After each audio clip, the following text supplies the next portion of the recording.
The 10th day is over. And tomorrow morning by 7:30 or 8, we will come to the conclusion of this 10-day Dhamma seminar. So this evening, let us review what you practice during these 10 days, what you have practiced, so that any aspect of the technique, if it is not clear, it will become clear. If it is clear, it will become clearer. So let us review what you did. Of course, the technique is very deep. In 10 days, you have taken just a few steps on the path, and the path is very long path. We won't discuss the deeper aspects of the technique because according to the tradition, the theory and the practice should go together. As much as you practice, that much theory you must understand. As much theory you understand, that much you practice. So whatever you practice for 10 days, let us review what you did. Coming to the course, first thing that you did was that you took refuge in Triple Gem. Triple Gem. That means gem in Buddha, gem in Dhamma, gem in Sangha. And gem means very valuable qualities. The quality of Buddha, not in the person of Buddha, quality of Buddha, quality of Dhamma, quality of Sangha. This tradition of taking refuge in Triple Gem has unfortunately turned into converting people from one organized religion to another organized religion. Buddha was not interested in this. Anybody who becomes really liberated, really enlightened, has nothing to do with these conversions. What will anybody get by converting people from one religion to another religion? Say if whole of this country or the whole of the world start calling themselves Buddhist and they don't practice Sila, Samadhi or Panya, what will they gain by this name? People don't call themselves Buddhist and they practice Sila, Samadhi and Panya. Their life will become better. They will live a happier life, more harmonious life, good for them, good for others. The life will be worth living. So Dhamma is to live a proper life. It has nothing to do with those organized religions. Quality of Buddha, quality of Dhamma, quality of Sangha. And out of all these three, Dhamma is of utmost importance. Therefore he kept on saying, you have to take refuge in Dhamma, Dhamma Saranam. You have to make an island of Dhamma for refuge. Dhamma Deepa. And what Dhamma? Not the Dhamma which is in the scriptures. No. Not the Dhamma that you hear from your teacher or you hear from Buddha, an enlightened person. Not that Dhamma. The Dhamma that you practice yourself, that is Dhamma for you. And this gives you all the protection, all the refuge. So he kept on saying, Atta Saranam, take refuge in yourself. Atta Deepa, make an island of yourself. Develop Dhamma within yourself, and this Dhamma which you have developed within yourself will be your real refuge, none else. He was not interested in establishing a sect, but unfortunately in his name, not one but many sects got established and the purity of Dhamma got lost. Dhamma remains pure only when it remains universal. The moment it becomes sectarian, it loses its essence. An enlightened person is not interested in sectarianism. universal law of nature. This is what he discovers, and this is what he explains to people, and this is what he advises people how to apply it in life. That is Dhamma. Not rites, rituals or ceremonies of this particular religion or that particular religion, a philosophical belief of this particular religion or that particular religion, nothing doing. This is law, universal law, law of nature, which is applicable to one and all. One may keep on calling oneself a Buddhist or a Christian or a Hindu or a Muslim or a Jew, makes no difference. The law of nature is law of nature. When you break the law of nature, you are punished then and there. If you live in line with the law of nature, you are rewarded then and there. You live a very happy life. And this applies to everyone. This is what a Buddha discovers. The law is there, Buddha or no Buddha. Even before Buddha, this law was there. Somebody breaks the law, somebody generates anger, hatred, ill will, animosity, passion, fear, ego, defiles the mind. Nature starts punishing then and there. This was there in before Buddha. This was there at the time of Buddha. This is there after Buddha. It will continue to be there. And that is why he said, Esa Dhammo Sanantano. This is Sanatan, that means eternal. This is always there, a Buddha or no Buddha. And one who comes out these defilements, nature starts rewarding. One starts living a liberated life, a happy life, harmonious life, good for oneself, good for others. This was so even before Buddha. This was so at the time of Buddha. This is so even after Buddha. Makes no difference. A Buddha discovers this law and applies it in his own life and becomes liberated. And then out of compassion starts distributing to others, distributing to others.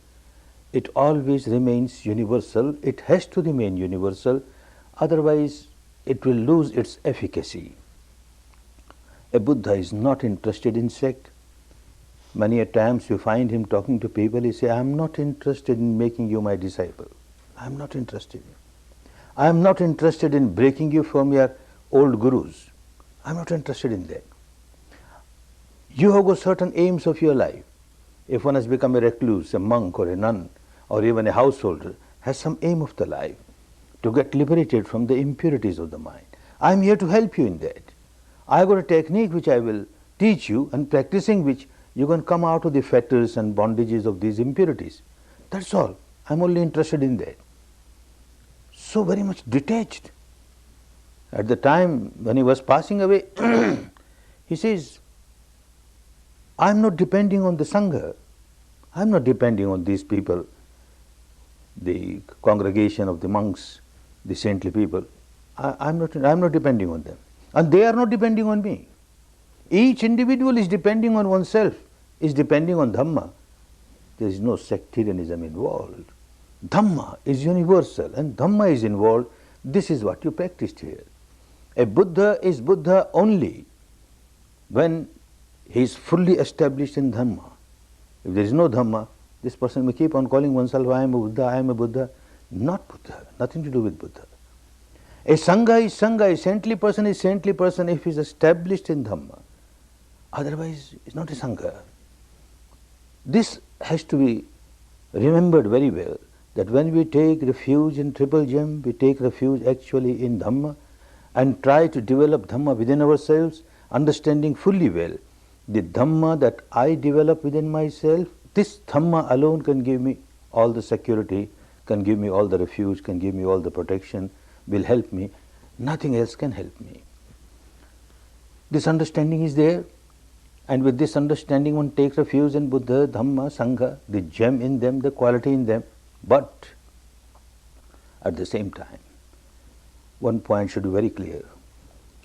Anyone who is walking on the path of Dhamma, that means purification of the mind, there are many yardsticks to measure whether this person is really progressing on the path of Dhamma or not. One yardstick. Two qualities start developing in this person. Very essential. If these two qualities are not developing, then understand this fellow is only playing some intellectual game or emotional game or devotional game. He has nothing to do with Dhamma. He is not practicing Dhamma. What two qualities? one quality, a feeling to serve others without expecting anything in return. Out of question to expect any kind of material gain, totally out of question. But even to expect some name or some fame or some position, some power, some status, oh no, then one has not understood Dhamma. Just to give, just to share what one has experienced, one has got so much benefit from Dhamma, one feels like serving others, distributing it to others. Is this quality coming or not? If this quality is not developing, then there is something wrong. This person is still self-centered. Even he talks of liberation, she talks of liberation, one's own liberation. What I have got to do with others? Then the purification has not started. Still ego-centered life, self-centered life. The ego, when it starts dissolving, one starts feeling about others. How can I help others? How more and more people can get Dhamma? This is one quality, to serve people in Dhamma without expecting anything in return. Second quality, to develop a feeling of gratitude. Very important. Even if one gets a small little material thing from somebody, a feeling of gratitude should arise. To get Dhamma, although you are not taking refuge in Buddha as a person, but you get Dhamma from Buddha, a Dhamma which gave you the path for liberation, which has benefited you, and you don't have even a trace of a feeling of gratitude towards the person of Buddha, then no, you are not developing. To become Buddha is not easy. Countless life one keeps on developing parami. These 10 paramis which we discussed yesterday, in big quantity, to become fully enlightened in very big quantity, and it takes so many lives. And one keeps on doing that not just for one's own liberation, that one could have done by developing these very 10 paramis in smaller quantity, and one could have become fully liberated. But to reach the stage of Samma Sambuddha, fully enlightened, able to serve others, one has to develop these very 10 qualities in big quantity. And for that, life after life, the feeling of compassion was there always. Even before he became fully enlightened, that compassion was there. I will develop in Dhamma for the good of others. Of course, I will be liberated, no doubt, but also for the good of others. For the good of others. If he had not worked so hard, he would not have become a Samma Sambuddha. And even if he had become Samma Sambuddha, if he had not distributed Dhamma, how could we would have got? We would not have got. If he had decided, well, I became fully liberated now, what's the use of running after these worldly people? They won't understand Dhamma. I better go and live in a cave somewhere in the Himalayas rest of my life and enjoy peace, nirvanic peace within myself. Why take all the trouble of running after these people? Then he would not have been Buddha. Compassion. For the 45 years after the age of 35 when he became fully enlightened, till the ripened age of 80 when he passed away, all 45 years, day and night, serving people. And whomever he trained. And then he sends those trained people, go out, distribute Dhamma for the good of others. Bahujana hitaya, bahujana sukhaya, for the happiness of others, for the good of others, without expecting anything in return, just out of compassion. Serve people in Dhamma, serve people in Dhamma. And like this he started spreading. And then from teacher to pupil, generation to generation, how this was maintained in its pristine purity for 25 centuries. It is not easy. So all those people, the teachers, the line of teachers who maintained the purity of the technique, one feels a feeling of gratitude towards them, a feeling of gratitude towards Buddha, a feeling of gratitude to this line of teachers who maintained it in its pristine purity. Very difficult. People try to get it polluted just to satisfy the disciples. A disciple wants it in this way, all right, just to please the disciple. I come from business community, so I know very well. To satisfy the clients, clients are always right. The customer is always right. Customer wants this way, all right, this way. Wants this way, this way. Then one is not a Dhamma teacher. Quantity has no meaning. Quality is important. Even few people practice, but they should practice in the proper way. Not just to please people, to help people. Bahujana hitaya, bahujana sukhaya. All this line of teachers how they maintained it in its pristine purity, one feels very much grateful to them. So this quality of having developed gratefulness towards Buddha is there, although it is not taking refuge in the person of Buddha, thinking that he will liberate. Because I have taken refuge in Buddha, now I can do whatever I like and Buddha will liberate me. Nothing doing. This is not Dhamma. It's against Dhamma. You have to liberate yourself. Buddha only can point out the path. He has pointed out. He has taught the technique. Technique is there. People have maintained it in its pristine purity. One has to work on it, develop in Dhamma and get liberated. But the feeling of gratitude is important. That is why this taking refuge in Triple Gem.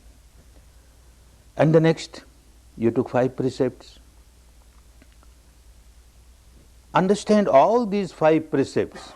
They are parts and parcels of this technique of meditation. There are many techniques. Even 25 centuries back, at the time of Buddha, there were so many techniques of meditation. There were so many teachers. 6 of them were very renowned teachers of those days. Out of those 6 renowned teachers, only one, besides Buddha, used to give importance to Sila, morality. But all the rest, just to please their customers, you can do whatever you like. You are free. You are free to break Sila if you feel like breaking Sila. You want to have this sensual pleasure, go ahead, go do that. You want this pleasure, go ahead, do that. This kind of madness was there. And yet, each one of them announced that I am a Buddha, I am fully liberated, I am fully enlightened. How soon people forgot about them. In their lifetime, of course, they became very popular. For some time, they remained popular. People thought it is very easy, you can break your Shila and do whatever you like, and yet you can become liberated. Wonderful, this path is good. But ultimately, it's polluted Dhamma. It can't give you the real benefit of Dhamma. So even in those days, even today, there might be teachers who might tell you Shila is not important. But so far as the purity of Dhamma is concerned, Shila is utmost importance. Those who keep on breaking Shila and think that they will develop in Dhamma, impossible. Doesn't matter, the progress may be slow, but your Shila must be perfect, must be perfect. This foundation should not become weak. And this is not because the Buddha says so. It is not because the scripture says so. After all, what the technique is? The technique is to purify the mind at the deepest level, at the root level. And whenever you break any of these 5 Shilas, you have to develop, you have to generate tremendous amount of impurity in your mind. When you kill, you have to develop anger, hatred, negativity, then only you kill. When you steal, you have to develop greed, craving, then only you steal. When you have sexual misconduct, then you have to generate a lot of passion, then only you can have sexual misconduct. Like that, every Shila, when you break a Shila, you have to generate a lot of impurity in the mind. And here you have come to practice to purify the mind. And you keep on breaking this purity of the mind. You keep on defiling the mind. How can you progress on the path? Without Shila, you can't take even the next step of Samadhi. Ordinary Samadhi, people can get it. But Samma Samadhi, right type of Samadhi, which will take you to Panya, which will take you to liberation, is not possible when one keeps on breaking the Shila. One has to maintain Shila, and to maintain Shila, one must develop the mastery over the mind in a proper way. Now, whether one must first practice to develop the mastery over the mind, or whether one should first practice maintenance of Shila, it has become very difficult to put the horse before the cart or the cart before the horse. Very difficult to find solution. Such courses started even at the time of Buddha. Come to a course like this. And because of the environment and because of heavy program from morning 4:30 till night 9:30, you have no opportunity to break your Shila. How will you break Shila? You are kept so busy. So you are maintaining your Shila, at the same time you are practicing Samadhi, and your Samadhi is becoming Samma Samadhi, right type of Samadhi. A Samadhi with the base of illusion, delusion, imagination can be practiced without Shila. A Samadhi with the base of verbalization, visualization, with the base of craving, with the base of aversion, can be practiced without Shila. But this kind of Samadhi, which wants the object of reality, reality pertaining to yourself, without craving, without aversion. If you want to develop this samadhi, Sila is absolutely essential. So these kinds of camps, they help you. Sila for good samadhi for panya. Samadhi was there. As I said, there were teachers in India at the time of Buddha, even before Buddha, who were teaching Sila. Sila was not something new which Buddha started teaching. Similarly, Samadhi was there. It was not something new that Buddha started teaching. He himself, before he became Buddha, he went to two other teachers where he learned very deep Samadhi, 7th jhana and the 8th jhana, 7th absorption Samadhi and the 8th absorption Samadhi, which today India and the world has lost totally. He got all that, and yet it was not the right time. All the impurities of the mind could not be eradicated by that Samadhi, so he had to develop work Panya. Now Panya was also there in India, even before Buddha, even at the time of Buddha, and even after Buddha. But the Panya was all the time Suttamaya Panya. You read, you discuss, you talk, or Chintanmaya Panya, or you just intellectualize it, but Bhavanamaya Panya was missing. How to apply Panya in life, how to live the life of Panya, the living Panya, that was missing. This was the contribution of Buddha. The Samadhi was made very pure, and that became a contribution of Buddha, because the object was free from ignorance, the reality pertaining to yourself, your breath, natural breath as it comes in, as it goes out, your sensations, natural sensations pertaining to your own body, your own mind. So you are working with the truth pertaining to yourself. There is no illusion, there is no delusion, there is no craving, there is no aversion. Samadhi becomes right type of samadhi, Panya becomes right type of Panya.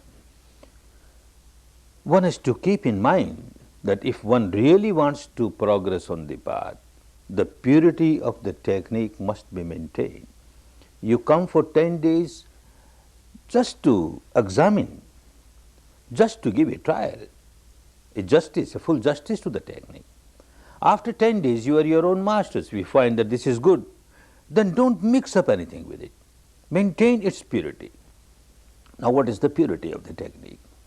When you work for samadhi, you started working with respiration. There are many techniques to develop samadhi with the help of respiration. Certain types of practices are to regulate the breath, to control the breath. They have their own advantages. We are not here to condemn other techniques. But so far as this technique is concerned, the natural breath, as it comes in, the entire path, it uses the word yatha bhuta, as it is, not as you would like it to be, as it is. No created reality, no artificial reality, no imposed reality, the natural reality, as it happens from moment to moment, as it manifests itself from moment to moment. You are now observing the breath, natural breath. If it is deep, you just accept the reality, it is deep. If it is shallow, you just accept the reality, it is shallow. Passing to the left nostril, passing to the left nostril, or right nostril, both nostril, both nostril. If it is shallow, you don't try to make it deep. If it is deep, don't try to make it shallow. If it is passing to the left, don't try to turn it to the right. If it is right, don't turn it to the left. Just accept the reality as it is, as it is, as it is. Of course, sometimes for a very new student, when the breath is very subtle, one cannot feel whether the breath has come in or gone out. So one is permitted to take a few, just a few slightly hard breathings, conscious breathings, intentional breathings, but that should not remain an object of concentration all the time. Just a few, and then come back to natural, normal, soft breathing. If it is shallow, it is shallow. Soft, it is soft. Develop your awareness of the softest breath, the shallowest breath, the finest breath, and that is how you are sharpening your mind. Another important thing, while you are feeling your breath coming in, going out, you have to keep your attention on a small area. The smaller the area, the sharper the mind is bound to become. If you choose a big area of the body somewhere and keep your attention there and try to feel the breath coming in, going out, your attention will get concentrated, but your mind will not become that sharp to feel the subtlest sensation on the body. That is why he chose nasagga, he said. the front part of the nostril. Keep your attention on this area. And from here you keep on observing the breath coming in, going out, coming in, going out. And this helps you that within 3 days you started feeling some sensation or the other. And this helped you to make your mind so sharp that by the time you were on the 4th day or the 5th day, you started feeling sensations everywhere. So area very important. You have to start and you keep on working on a smaller area at the entrance of the nostrils.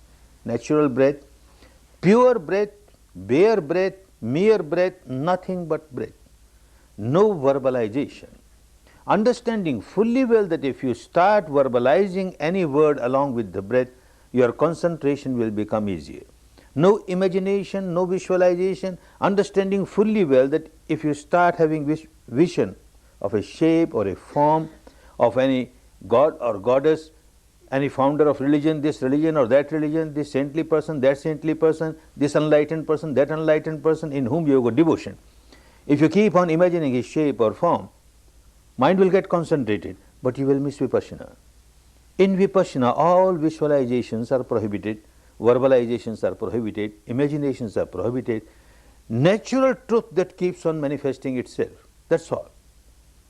One reason why we don't allow these words to be used, because most of the time the words are nothing but the name of this particular god or that particular god, founder of this religion or that religion, and then it remains limited to a particular sect.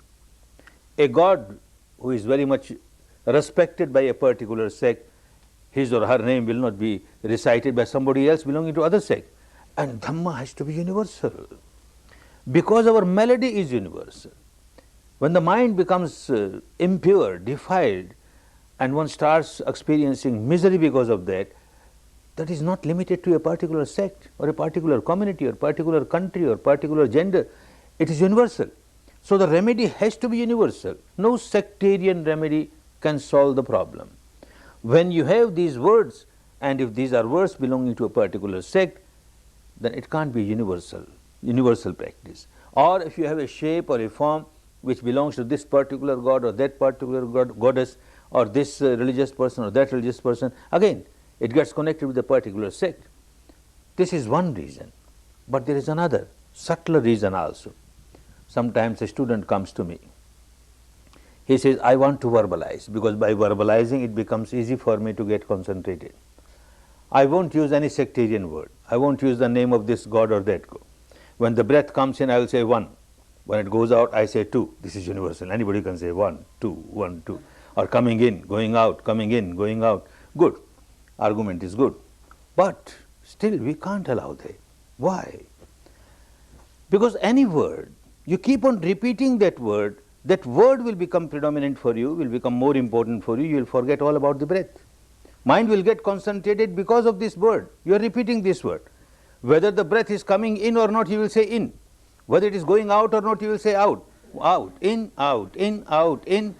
You forget all about the breath. 1, 2, 1, 2, you forget all about the breath. Our purpose is not served. Our purpose is not just to concentrate the mind. Our purpose is to understand the reality pertaining to your own structure of mind and matter, how interaction is going on, and you have to reach the stage where you start feeling the sensations. You keep on repeating 1, 2, 1, 2, in, out, mind gets concentrated, but you can't feel the sensations, you can't understand what is happening within you, and you miss something very important. You miss Vipassana. Therefore, no verbalization. Another difficulty with verbalization is that every word that you repeat, and as you keep on repeating it again and again, every word has its own vibration. And then masters of mantra, they found out that certain words have very strong vibrations, like you strike a gong, and very strong vibration comes. Words like Om, Ing, Ring, Kling, Bija mantras, they say. These words, if you keep on repeating, they generate very strong vibration in you. You get concentrated very easily. Your entire being gets engulfed in that particular vibration. But understand, this is a created vibration. This is an artificial vibration. You are missing the natural vibration. And Vipassana wants you to experience the natural vibration. These created vibrations are good, Good to the extent that they won't allow any bad vibrations, they work like a shield for you. But they are very harmful also, because they become a big barrier. They won't allow you to feel your own vibrations at the depth of your mind. What happens when you generate anger? What happens when you generate passion? When you generate fear? When you generate ego? That is much more important for you, because you have to come out of that impurity. And if you keep on repeating and you generate a particular vibration which is artificial, created vibration, and you imposed it, then you have missed the reality at a deeper level. Therefore, no verbalization, no verbalization. Similarly, no visualization. The whole technique will take you from the apparent truth, apparent, solidified, intensified truth, say this body, solidified body, and you keep on working in Vipassana, it turns into mass of vibrations, mass of atoms. This is the ultimate truth of this solidified body. And you now start an imaginary image, a solidified image, and then unless you have broken it, dissolved it to vibration, your purpose is not served. So why create something and then dissolve it, create something and already you have got so much this solidity, and to dissolve it is so difficult. Therefore, no imagination, no visualization is recommended. Just the sensation that you experience from moment to moment, yatha bhuta, as it happens, not yatha kata, not yatha krita, not created by you, but natural vibration, natural sensation that you experience. This takes you to panya. Then the whole body you start experiencing, and you are to observe the sensation, understand its nature, the nature of arising, passing, arising, passing. If you don't understand this nature of every vibration arising and passing, then there is every danger that the sensation will result either in craving or in aversion. And this keeps on happening throughout the life, life after life. Sensations are always there. And the depth of your mind, the so-called unconscious mind, keeps on feeling these sensations all the time. It is either pleasant or unpleasant. When it is pleasant, this part of the mind keeps on reacting with craving, craving, craving. When it is unpleasant, this part of the mind keeps on reacting with aversion, aversion, aversion. This part of the mind, which is the root of the mind, has become a prisoner of its own habit pattern. All the time, day and night, either craving or hating, craving or hating, craving or hating, and that keeps on coming on the surface also. The mind at the surface also is influenced by the root. And you try to rectify your mind at the surface level. You may be successful for some time, but if the root is unhealthy, your entire mass of the mind will remain unhealthy. This was the discovery of Buddha. There were many teachers before Buddha, at the time of Buddha, and after Buddha. India is a very ancient land and highly spiritual land, where many experiments are done for the purification of mind, for the liberation of beings. But we find all the teachers before Buddha, contemporary to Buddha, and after Buddha, they all speak in the same language. You must come out of craving, you must come out of aversion, you must come out of ignorance, then only you will be liberated. Now craving, what craving? Aversion, what aversion? These 6 sense doors and their respective objects. You have to be free from craving towards any object. Some shape or form or color or light is the object of your eyes. You like it, you develop craving. You dislike it, you develop aversion. A sound is the object of your ear. A sound, you like it, craving. You dislike it, aversion. Like this, the smell for the nose, taste for the tongue, touch for the body, and any thought or emotion for the mind. These 6 objects, every spiritual teacher has said, don't get indulged in these sensual objects, otherwise you can never get liberated. Come out of this. Buddha also said the same thing. But Buddha went one step deeper, which nobody else could do. He found out, because he worked not with any kind of belief or philosophy of the past, all the beliefs he left aside. Without condemning them, he left them aside. Like a scientist, he started investigating the truth pertaining to the mind, pertaining to the matter, where the misery really starts, and observing the truth, he reached the stage, Sankhitena Pancha Upadan Khanda Dukkha. Sankhitena, at a very deep level.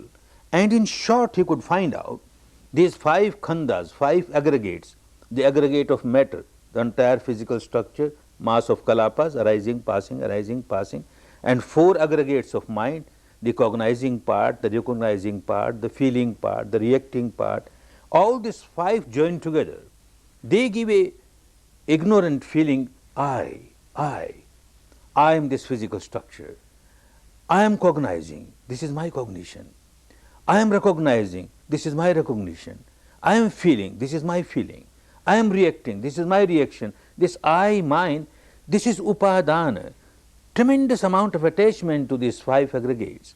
And because of this tremendous amount of attachment, these 5 aggregates keep on arising, multiplying, the sankharas keep on multiplying, your misery keeps on multiplying. He could understand that at the experiential level. This is where the trouble starts. So he examined the entire structure of mind and matter at that level, where all these 5 he could see separately how they are working. And Vipassana takes you to that stage. If you start playing games with any kind of special sensation, this or that, then you will forget dividing it, dissecting it, understanding its nature, how the mind and matter get interaction, how they are influencing one another, how they get influenced by one another. All that will become unimportant for you, and you will be just elated when you get a pleasant sensation, and you will get very much depressed when you have unpleasant sensation. He took us to Vedana, to the sensation, not to play the games of sensation. The aim was to come out of these sensual objects and not to generate craving and aversion, which was the teaching of all the spiritual leaders. But they were working only at that level, at the surface level, at the apparent level. Don't get indulged in this sensual object or that sensual object. Buddha went deeper. He says our craving and our aversion does not arise to these external objects. The external object and your craving and your aversion, there is something missing in between, and that missing link is the sensation on the body. Any object, when it comes in contact, phassa pachaya vedana, it comes in contact and there is a sensation. And one part of the mind gives evaluation, very good, very bad, it becomes pleasant, it becomes unpleasant. Then only vedana pachaya tanha, then only the craving or aversion starts, not before that. And if this particular link is missing, then you keep on working at the surface level. It is good you come out of craving and aversion at the surface level of your mind. The intellect part of your mind becomes purified, nothing wrong, but then you miss the depth of your mind. He took people to go to the depth of the mind and work with the sensation. That is why those who want to practice Vipassana as Buddha taught us, those who want to practice in the same way as Vipassana wants us to practice, they cannot forget the Vedana, the sensation on the body. If you forget sensation on the body and you are aware of everything else outside, it is good. It is good just to keep your mind concentrated, to keep the purity of your mind at the surface level, but you will miss the root level of your mind. With sensation, you are purifying your mind at the root level. So keep that in mind. Whenever you practice Vipassana, this sensation plays such an important part. The sensation, whether pleasant or unpleasant, you keep on understanding its nature, and with practice and with experience, however unpleasant a sensation may be, sooner or later you understand, well, look, it arose and after some time it passed away. It is not eternal. And when it turns into very subtle vibration, then also it is wavelet arising, passing. Oh, this is impermanent. This is the nature of every sensation, because this is the nature of the entire physical structure. This is the nature of the entire mental structure. And a sensation is nothing but a product of the contact of these two. So when that arises as the object of the sensation, the mind and the body, they keep arising and passing away. So the sensation arises, passes away, and you are experiencing it. You are not playing an intellectual game. You are not just accepting it because Buddha said so. And as you keep on experiencing it becomes bhavanamaya panya. You are living now. You are experiencing it. It is not just suttamaya panya. It is not just a theory for you. At the practical level you are understanding, and you started changing the habit pattern of your mind at the depth level. If this is understood and kept in mind, not that all the time you will be so perfect that whenever sensation comes you won't react at all, that is a very high stage, but ultimately one has to reach that stage. The aim should be very clear. Any sensation, I will not react with craving or with aversion. Even if I have reacted, I will come to senses as quickly as possible. Very pleasant sensation came and you started reacting, ha, wonderful, this is very good, I got a flow, now I got a flow.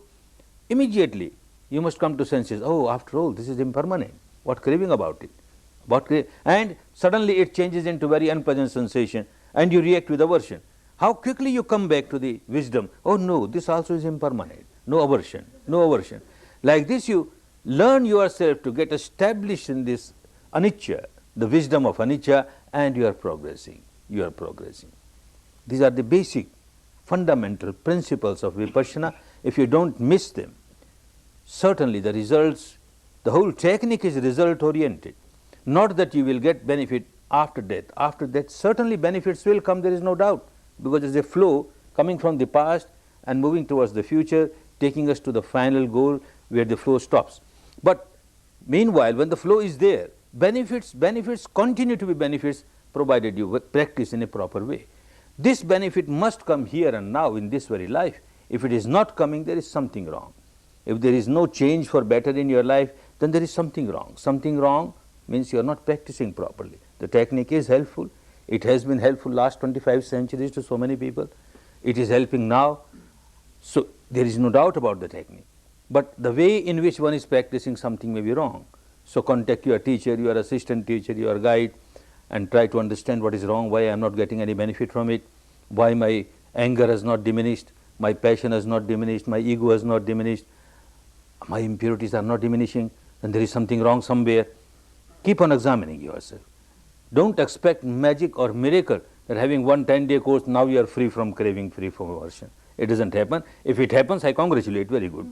But it takes time. It's a long path, quite a long path.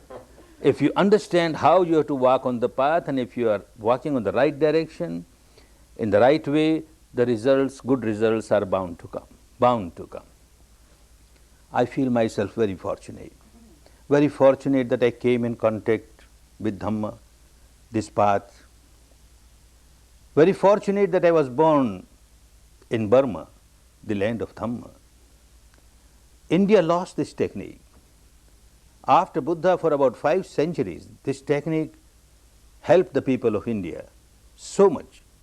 But then slowly, some vested interest, because of some ignorance, people started polluting the technique. Try to mix this, try to mix that. And when you start mixing up the technique, you make it polluted, then it loses its efficacy. You don't get the result which you should get. And when people don't get the result, they stop practicing.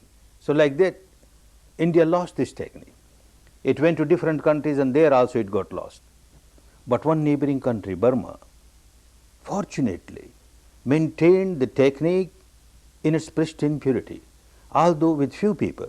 Not that every generation, all the masses of the population were practicing it. No. From teacher to pupil, they took it their responsibility that we got it from India, we got it from Buddha, and we have to maintain in its pristine purity, because after 2500 years again it has to spread. This was the belief going on there. So they kept it in its pristine purity for their benefit and for the future generations. I feel myself very fortunate that I was born there and came in contact with this technique. 300 years after Buddha, during the time of Buddha and during 300 years after Buddha, this technique spread in northern parts of India. Then after 300 years, there came an emperor, a king, an emperor by the name of Ashoka, and a very cruel person, very ambitious person, wanted more and more of his empire, to spread his empire. He don't mind killing people, maiming people, harming people, just out of this greed to have bigger empire. And he was feeling very proud to call himself Chanda Ashoka, Ashoka the cruel. He was very happy to say that. People getting frightened by his name. How this person, because of some good paramis of the past, he came in contact with Dhamma and he got totally changed. By practicing Dhamma, he realized harming people and getting more and more wealth and more power, how is that going to help me? I am harming myself, I am harming so many people. He became totally changed. And then people started calling him Dhamma Ashoka. One who was Chanda Ashoka, Ashoka the cruel, now become Dhamma Ashoka, Ashoka the master of Dhamma, who was now developed in Dhamma, full of love, full of compassion. He started serving people, because once one tastes Dhamma, one cannot resist. One feels like giving it to others, more and more people. All this population, the people, my subject, they are like my own children. As I want my children to develop in Dhamma and come out of their misery, I like the entire population of my country to take Dhamma and come out of their misery. He started spreading with all the love, with all the compassion, giving a good example as to how he has changed. Others should also change. And not only northern India, nearly whole of India started practicing. He trained teachers, large number of teachers, who went around every part of India and started teaching it. And then he thought, why only India? Misery is there around the world everywhere, so why not to the other countries? And he sent to different countries, from in the west up to Europe and the whole of Asia. He sent his, he called Dhamma Duta, ambassadors of Dhamma, to teach Dhamma, to teach Vipassana. Fortunately, two of them, who were Arhants fully liberated, they were sent to Burma by the name of Sona and Uttara. And these people took the words of Buddha and the technique, both. And since then, from generation to generation, from generation to generation, this wonderful Dhamma was maintained in its pristine purity. The words of Buddha were also maintained, and also the technique was maintained in the pristine purity. It went to different other countries also, like Lanka, Sri Lanka, Cambodia, Laos, Thailand, etc. There also the words was maintained, but the technique got lost. But in Burma, they maintained the technique also. I am very fortunate that I was born in this land, land of Dhamma, where Dhamma is still there. And again, I feel myself very fortunate that I was born in a business family. Fortunate because if I had been not born in a business family, in a rich family, and if I had not earned a lot of money, then perhaps some part of the mind would have been thinking, these rich people, they live a happy life, and I am missing it. These rich people. Now because I have passed through that game, and I know how miserable these people are. How miserable. This rat race of only making money, nothing but money makes them so miserable. I passed through that misery. I am fortunate that I passed through that misery. At a very young age, started this rat race of earning money, and earned a lot of money from the Burmese standard. Was quite a rich man, quite successful in business and industry. And when somebody earns money, he gets a special position in the society. They make him treasurer or president or secretary of this religious organization, that social welfare organization, about a score of different organizations, president, secretary, director, trustee. Another madness. It goes to the head. The ego gets inflated. Look, I am such an important person. And all that in a very young age, mid-20s or so. And that made so madness. And this created so much tension inside. Again, I feel very fortunate that I passed through all that difficulties. I developed a kind of very severe headache, migraine headache, a special kind of migraine headache, and there was no treatment.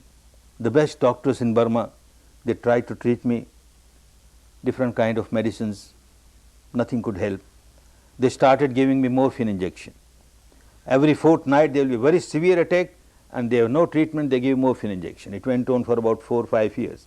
Then these very doctors, good doctors, they started saying me that slowly you will become morphia addict.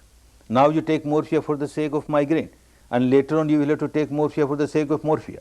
Every day you will have to take morphia. What kind of life will be if one has to take morphia every day? So they said, you keep running to foreign countries for your business, forget business. One trip you go only to come out of morphia. We know no doctors have got treatment for this migraine, special kind of migraine that you are suffering, but certainly they will have some other painkiller. So why not try? Accepting their advice, I went out, stayed a long time in Switzerland, in Germany, in England, in America, and in Japan, where I had my own office, so still longer time, and the best doctors everywhere. Spent so much of money, so much of time. Again I find myself very fortunate. No doctor could treat me. The best doctors of the world, they could not treat me. They could not take me out of morphia even. Migraine is far away. Very fortunate. I came back, very disappointed, but ultimately it proved very fortunate. A friend of mine, who later on became Justice of the Supreme Court of Burma, very close friend, He said, Goenka, you have tried everywhere. Why not try 10 days? 10 days with this teacher of Vipassana. Your disease looks like psychosomatic disease, and here is a technique given by Buddha which will purify your mind, and once the mind gets purified, this psychosomatic disease goes away. Why don't try? I said, wonderful, if this can help. I went to my teacher, a very compassionate person, Sayaji Uba Khin, and I said, I want to join this one of your 10-day course. He said, welcome. He knew that I am leader of the Hindu community and this is a Buddhist path. He said, doesn't matter, don't get frightened. Anybody, Hindu, Muslim, Christian, Jain, all can get the same benefit. If you are a Hindu, you remain Hindu. I am not here to convert you, but you try this. It's a good technique. And then I said that I have come here because of this migraine disease. And then he suddenly said, no, I won't take you. I won't take you. Hey, what happened? You are devaluing Dhamma, he says. Dhamma is such a high spiritual path. It is to take you out of all the miseries of life after life, and you want to make use of just for your migraine headache. No, no, for that you go to some doctor, go to some hospital. This is not the place. And then very, very compassionately he explains me, if you practice this technique, this will purify your mind. The source of your misery is impurity in the mind. When that goes away, all psychosomatic diseases are like byproduct. You will get the benefit. And then he explains me, you want to establish a sugar factory? For what purpose? To get sugar out of that factory, not molasses. Molasses will come as a byproduct. Nobody starts a sugar factory to get molasses. This is just a byproduct. So you don't come here just for your migraine. You come here for high spiritual path. Then only it will help you. I understood because he was so kind and so compassionate. His vibrations were so wonderful. Yes, I will join, sir. And I will join only for spirituality, not for this migraine. All right. If it is not cured, I don't care. But going back home, the conditioning of the mind from the very childhood, born in a very staunch conservative Hindu family, and although we are taught from our childhood to have respect towards Buddha, Buddha is taken as the reincarnation of the God Almighty, the Creator, and he is the latest model of that God, ninth reincarnation. So we must have respect for him and all regards for him. But his teaching, oh no, no, no, his teaching is not good. Because he does not believe in soul. He does not believe in God. What kind of teaching? Atheist, not good. So this is what the training was of the mind, and that started worrying.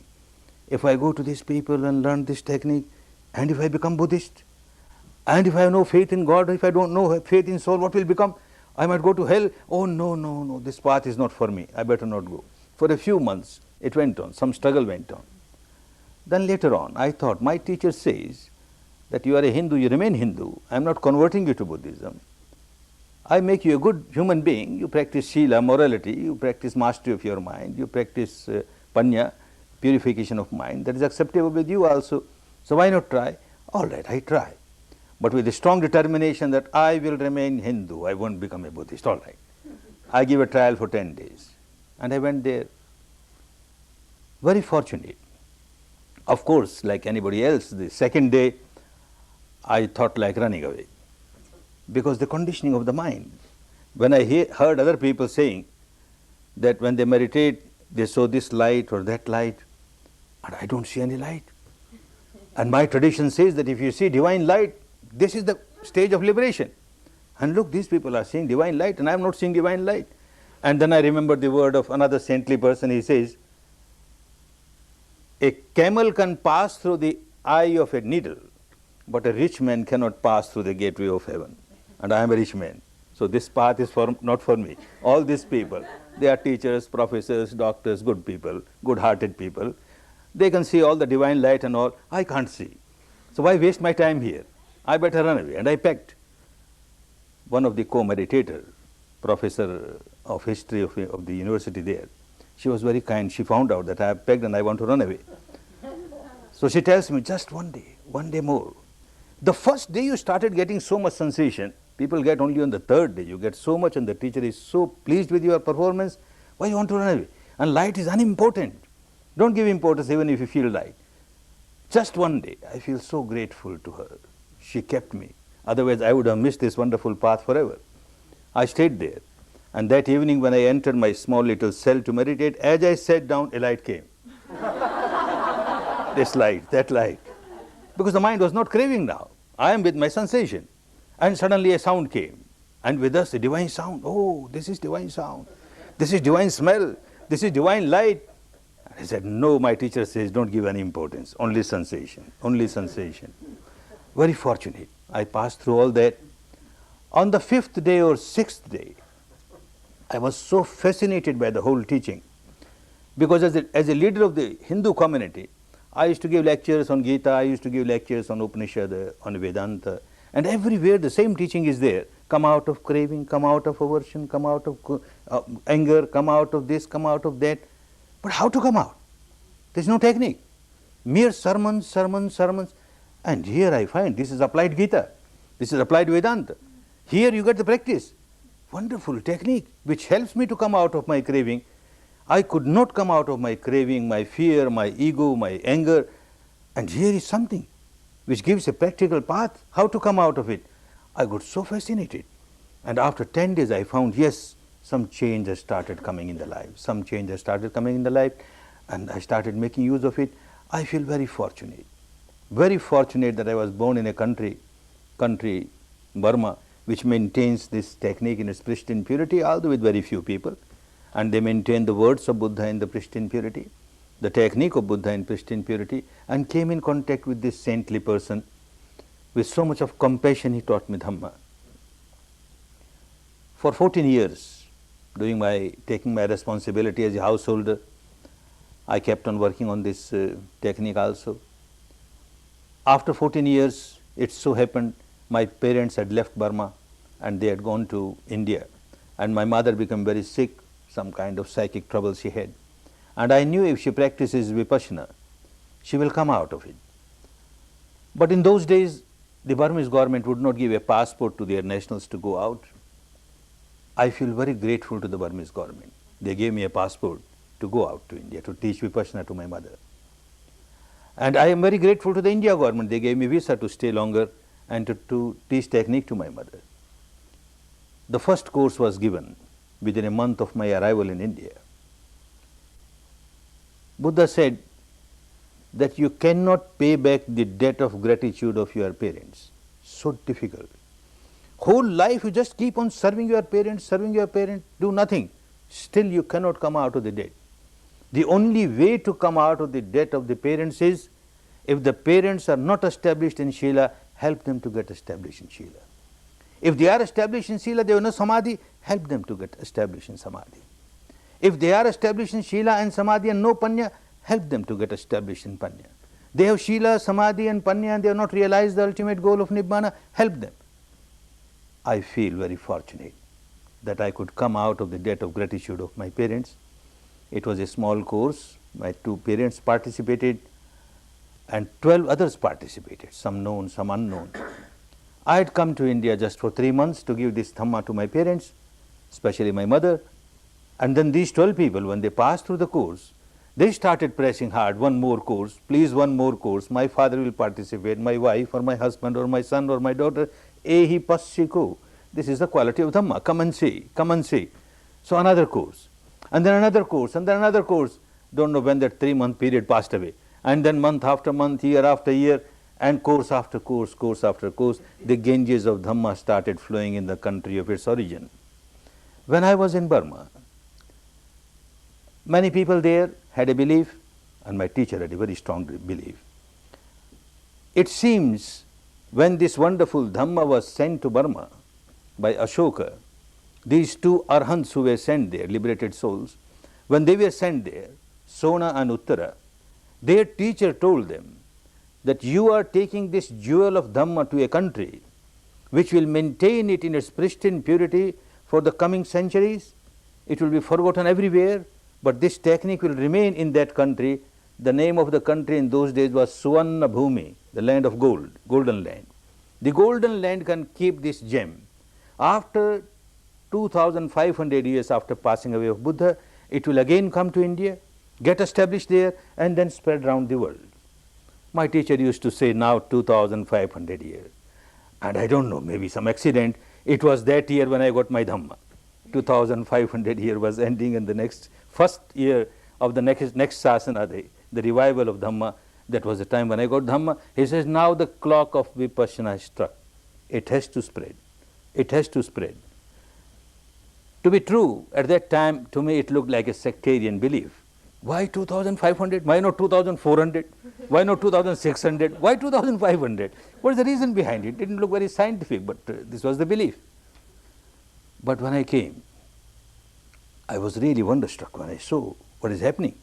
When I came to India, I made a list of people who knew me or whom I knew. The list could not come to 3 figures. It was less than 100. Less than 100 in a country of millions. Less than 100 people know me or I know them. How in the courses people started coming, unknown people. And from every sect, from every community, unbelievable. And not only ordinary people, householders, heads of the community, heads of the sect, the monks, Buddhist monks, the Hindu sannyasis, the Jain monks and nuns, thousands, hundreds, thousands, the Christian monks, priests, nuns, hundreds, thousands in all total. How they are coming? How they are coming? A large number of people from different walks of life. How they are coming? What miracle? I don't know them, they don't know me. How people get attracted to Dhamma? And then slowly it became clearer and clearer. People come to the courses. And when I come in contact with them, many of them, when I see them, meet them, discuss with them, talk with them, something starts inside feeling that this person is known to me from a long time. This person is known to me. Yes, known to me. So many lives. This person must have been meditating with me in Vipassana. Now the time has come. This person already has got seed of Vipassana, seed of Dhamma. And now the time has ripened for this person to grow in Dhamma, and not only help oneself, but help others. There is a potentiality of this person not only to help oneself, but help others also. And I also see there are people who have come just to take the seed of Dhamma. They have done some very good karma of the past, some very wholesome deed they have done. And the ripening of that deed has helped them to get a seed of Dhamma. So whether you belong to the category where you got the seed of Dhamma, or whether you belong to the category where you already had a seed of Dhamma and now you have come to develop in Dhamma, the wonderful jewel that you have got, make use of it properly. Don't just throw it away. I have seen one big defect in some students, and I keep on warning them. Many a time people come just to give a trial. Nothing wrong. Something new, one should first give a trial. But you keep on giving trial, only trial, and you never become serious to work. I see people coming to India, and they will go for this particular experience or that particular experience, have grass experience, or have some chemical experience, and then they go to some gurus, this Baba experience, this guru experience, and similarly they come to Goenka experience, a Goenka trip. We had all those trips, now a Goenka trip. What you gain? All right, have a Goenka trip. Have 1, have 2, have 3, but ultimately make a decision. If you find that some other technique is good for you, work on that seriously and get benefit from it. Little bit here, little bit there, whole life you are wasting your lives. It's a very serious path. It is not just a mental entertainment or intellectual entertainment or emotional entertainment. Like somebody is thirsty and wants water, started digging a well. You dig a well about 10 feet, and then somebody says, no, their water is better, and you start digging there 10 feet. 10 feet here, 10 feet here, whole life you keep on digging 10 feet, 10 feet, you won't get water at all. So have 1 or 2 trials, doesn't matter, but then make a decision, I must go to the depth where I get my water. So make trials and then make a decision that if this path is suitable to you, you find that this looks very logical, pragmatic, scientific, is not any kind of gurudom is involved and no any kind of dogma is involved, no belief is involved, this is just pure science of mind and matter, and it has helped me, it gives good result, then work on it, work on it. To me, I am very sure it's a jewel, invaluable jewel. Nothing like this one can get in life. Fortunately, you got it now. Make use of it for your own good, and make use of it for the good of so many others. Dhamma is a wonderful jewel. One can come out of all the miseries of the life, May all of you who have participated in this 10-day course make use of this wonderful jewel and come out of your misery, all the miseries. Enjoy real peace, real harmony, real happiness, real happiness. Bhavat Sarva Mangalang Bhavat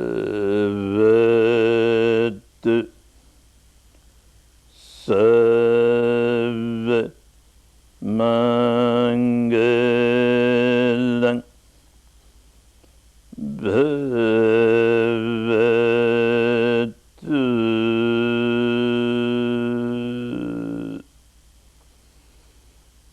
Sarva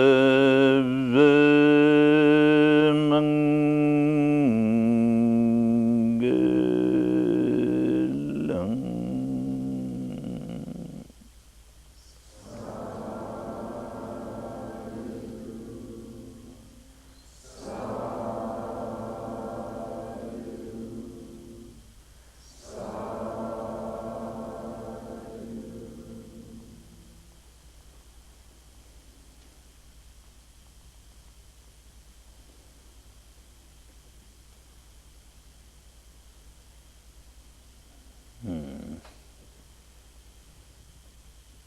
Take rest, take rest, take rest.